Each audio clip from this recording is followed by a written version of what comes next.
YS Jagan జనంలోకి వెళ్లకుండా కూటమి ప్రభుత్వం కుట్రలు పన్నుతోంది. జగన్ పర్యటనల చుట్టూ ఉద్దేశపూర్వకంగా వివాదాలు రేకెత్తించే ప్రయత్నం చేస్తూ ఉన్నారు.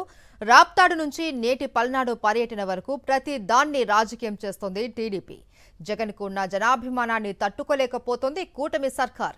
పల్నాడు పర్యటనలో సింగయ్య మృతిని రాజకీయం చేసేందుకు కుట్రలు చేస్తోంది. జగన్ కాన్వాయ్ ముందున్న సఫారీ ఢీకొనడంతోనే సింగయ్య చనిపోయినట్లు ఎస్పీ ప్రకటన చేసినప్పటికీ టీడీపీ నేతలు పచ్చ మీడియా తప్పుడు ప్రకటనలు చేస్తున్నారు.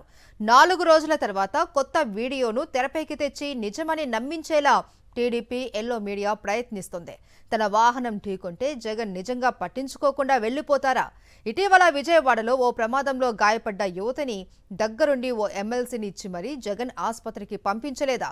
యువతి గాయపడితేనే బాధపడ్డ వైఎస్ జగన్ ఓ పెద్దాయనకు వాహనం తగిలిందన్న విషయం తెలిస్తే ఊరుకుంటారా? వైఎస్ జగన్ను ఎలాగోలా ఇరికించాలి అన్న కుట్రతోనే టీడీపీ పచ్చ మీడియా విష ప్రచారం చేస్తోంది. వేరే వాహనమని ఎస్పీ చెప్పినా మంత్రులు సీఎం దానికి విరుద్ధంగా ప్రకటనలు చేయడం వెనుక కుట్రకోణం ఉందని స్పష్టమవుతోంది.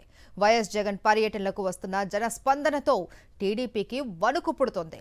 రాప్తాడు, పొదిలి, పల్నాడులో జగన్ పర్యటనలకు భారీగా స్వచ్ఛందంగా ప్రజలు తరలివచ్చారు. జనాభిమానాన్ని తట్టుకోలేక నాయకులపై కేసులు పెడుతోంది కూటమి సర్కార్.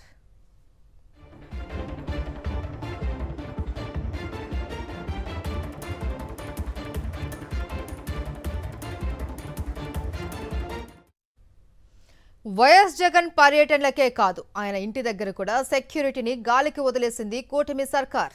నిన్న కొందరు ఎల్లో గ్యాంగ్ పోకిరీలు వైఎస్ జగన్ ఇంటిపైకి తాటికాయలు విసిరి వెళ్లారు. ఇదంతా చూస్తుంటే జననేత వైఎస్ జగన్మోహన్ రెడ్డి భద్రతపై అనుమానాలు కలుగుతున్నాయని వైఎస్ఆర్సీపీ ఆందోళన వ్యక్తం చేస్తున్నారు.